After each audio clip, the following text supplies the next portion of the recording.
مفتی صاحب کے YouTube channel کو سبسکرائب کیجیے، مفتی عطاء الرحمن قاسمی۔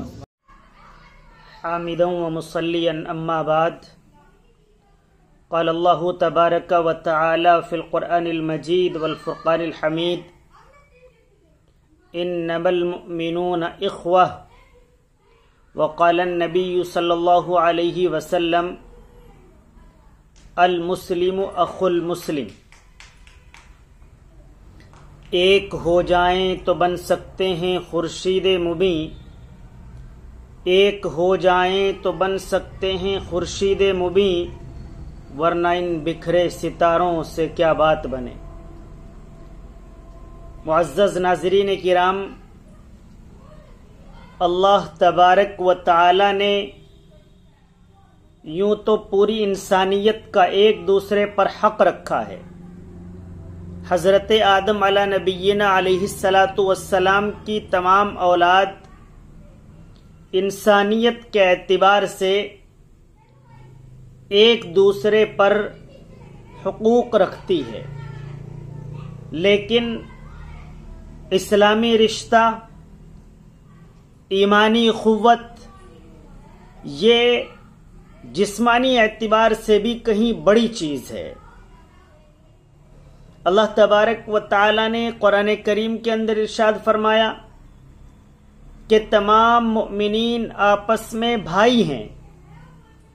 اور اللہ کے نبی صلی اللہ علیہ وسلم نے حدیث پاک کے اندر ارشاد فرمایا کہ تمام مسلمان آپس میں ایک دوسرے کے بھائی ہیں، اور بھائی کا بھائی پر کیا حق ہوتا ہے یہ ہم سب سمجھتے ہیں۔ شریعت نے بھی حصہ رکھا ہے، حقوق بتلائے ہیں، تمام طرح کے الگ الگ حقوق بیان کیے ہیں، اور سماجی اعتبار سے، دنیاوی اعتبار سے بھی ہر باشعور اور عقل رکھنے والا شخص اس چیز کو بخوبی جانتا اور سمجھتا ہے کہ یہ میرا بھائی ہے، اگر یہ کسی پریشانی میں ہے تو میری ذمہ داری بنتی ہے کہ میں اس کے ساتھ کھڑا ہو جاؤں۔ یہ میرا بھائی ہے، اس کے یہاں اگر خوشی کا موقع ہے تو میری ذمہ داری بنتی ہے کہ میں اسے مبارکباد پیش کروں۔ یہ میرا بھائی ہے، یہ میرا پڑوسی ہے، اور یہ بھوک کے اعتبار سے پریشان ہے، کپڑے کے اعتبار سے پریشان ہے، یا کسی اور سیاسی سماجی الجھن میں ہے، تو میں اس کا ذمہ دار ہوں کہ جہاں تک مجھ سے ہو سکے میں اس کے تعاون میں کھڑا رہوں۔ اگر میں اس کا تعاون بھی نہیں کر سکتا تو کم از کم اسے دلاسا دے دوں۔ اللہ کے نبی صلی اللہ علیہ وسلم نے صحابہ کرام کو یہی چیز سکھلائی تھی۔ جب صحابہ کرام مکۃ المکرمہ سے مدینۃ المنورہ ہجرت فرماتے ہیں تو مدینۃ المنورہ کے انصار صحابہ کرام انہیں سمجھتے ہیں کہ یہ ہمارے بھائی ہیں،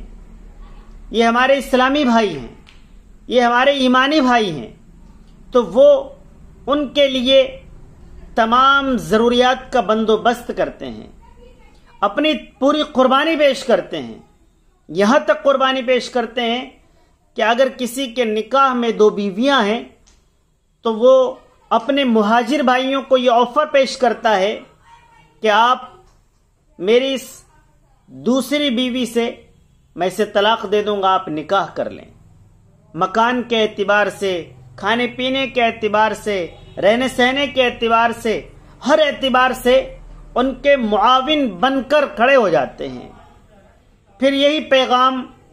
پوری قوم کو دیا گیا ہے، پوری امت کو دیا گیا ہے کہ وہ آپس میں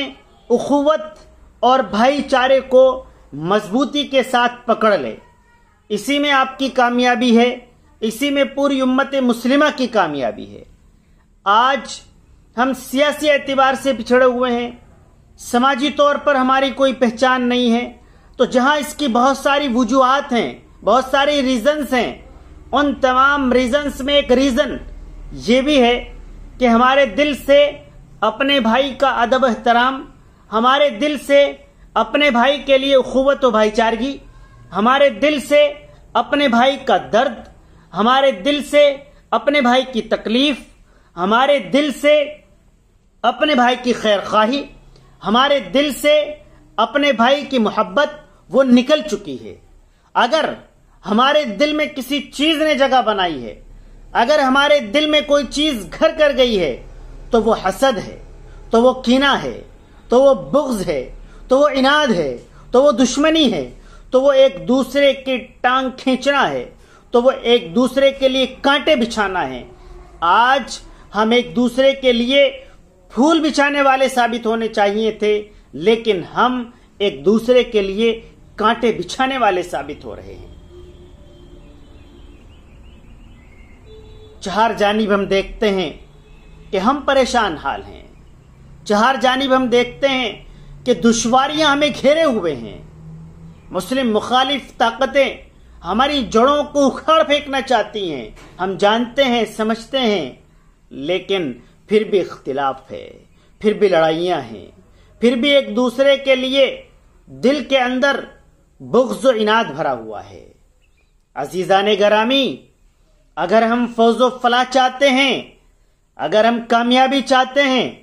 اگر ہم پروگریس چاہتے ہیں، اگر ہم اپنی آنے والی نسلوں کا فیوچر بہتر اور عمدہ دیکھنا چاہتے ہیں، تو ہمیں اس چیز کو ختم کر دینا ہوگا۔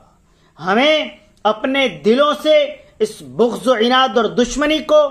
اس حسد کینہ اور کپٹ کو بالکل طور پر زائل کر دینا ہوگا، اخوت و بھائی چارگی کا پیغام دینا ہوگا، اور وہ ہمیں اپنے سے شروع کرنا ہوگا۔ یہ امید نہ کریں کہ یہ پہلے کرے گا، بلکہ یہ کوشش کرے کہ میں کر کے دکھاؤں گا، میں معاف کر کے دکھاؤں گا۔ اگر میرے بھائی سے کوئی غلطی ہو گئی ہے، میرے پڑوسی نے مجھے کسی طور پر ٹارچر کیا ہے، پریشان کیا ہے، تو میں پہلے معاف کر کے یہ ثابت کروں گا کہ اخوت و بھائی چارگی زندہ ہے، اسلام زندہ تابندہ تھا، ہے اور رہے گا، لیکن اسلامی تعلیمات پر ڈاکہ زنی ہم کر رہے ہیں، کوئی غیر نہیں کر رہا ہے۔ حضرات صحابہ کرام کی سینکڑوں نہیں، ہزاروں مثالیں موجود ہیں کہ انہوں نے اپنے بھائی کے لیے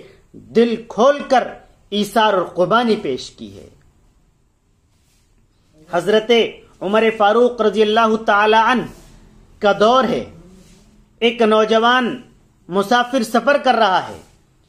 سفر کے دوران وہ ایک جگہ قیام کرتا ہے، آرام کرتا ہے،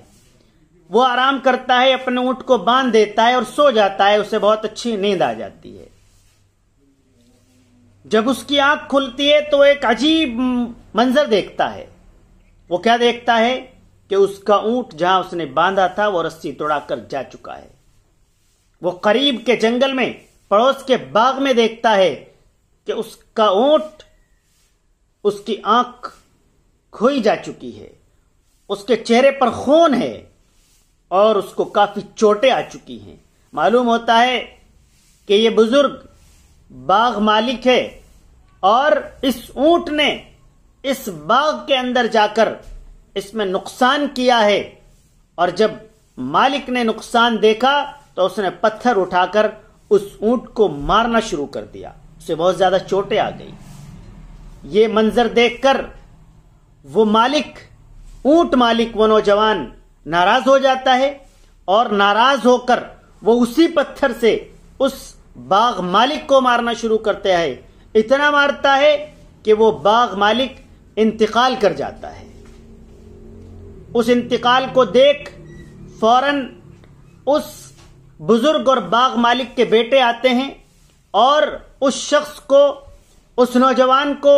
گرفتار کر کے حضرت عمر فاروق رضی اللہ تعالی عنہ کی عدالت کے اندر پیش کرتے ہیں اور کہتے ہیں کہ حضور امیر المؤمنین، انہوں نے ہمارے والد گرامی کو قتل کر دیا ہے، ہمیں اس کا بدلہ چاہیے۔ اس کے عوض میں اس شخص کو بھی، اس نوجوان کو بھی مارے جانے کا حکم صادر ہو جاتا ہے۔